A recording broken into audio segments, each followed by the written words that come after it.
আজকে হচ্ছে শুক্রবার, তো সেই কারণে কিন্তু আজান দিয়ে দিয়েছে। তারপরে কিন্তু জামা কাপড়গুলো নিচ্ছে, এখন কিন্তু গোসল করতে যাব আমাদের কলে পারে। তো তারপরে কিন্তু তুই হয়ে চলে আসলাম কলে পারে আমাদের। তো আমার সঙ্গে কিন্তু আমার ভাতিজাও কিন্তু নামাজ পড়তে যাবে, যেহেতু নামাজ কিন্তু সবার জন্যই খরচ। তো সে কারণে কিন্তু সবার আগে বালতিটা ভরে নিয়েছি, নিয়ে কিন্তু এখন গোসল করার জন্য সাবানটা নিয়ে চলে আসলাম। সাবানটা কিন্তু ঘরের ভেতরে রেখে দিয়ে যাচ্ছিলাম, তারপরে কিন্তু গোসল করার জন্য চলে আসলাম।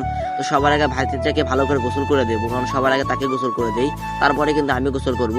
তাকে কিন্তু গোসল করে দেওয়ার পরে কিন্তু এখন আমি গোসল করা শুরু করলাম। আজকের আজানটা যেহেতু আগে দিয়েছি, তো সে কারণে কিন্তু আমি তাড়াতাড়ি গোসল করতেছি। আর হ্যাঁ, আপনি আমার ভিডিও কোথায় থেকে দেখতেছেন অবশ্যই একটা কমেন্ট করে যাবেন। তো আমার কিন্তু গোসল করা শেষ, এখন কিন্তু আমি কাপড়গুলো নিয়ে দিচ্ছি শুকানো দেওয়ার জন্য, দুটি পারে এখন নেড়ে দেবো। তারপরে কিন্তু আমি চলে যাচ্ছি আমাদের বাড়ির পাশে, আমাদের একটা আর আছে যেখানে আমরা কাপড় শুকাই।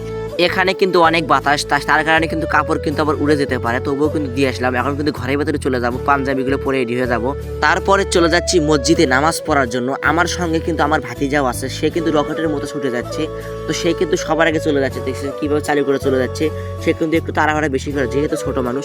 তারপরে নামাজ পড়ে চলে আসলাম, আসার পরে কিন্তু টুপিটা খোলার পরে এখন কিন্তু একটু রেস্ট নেবো, যেহেতু শরীরটা অনেক খারাপ লাগতেছে। আজকের ভিডিওটা এই পর্যন্ত, সবাই ভালো থাকবেন।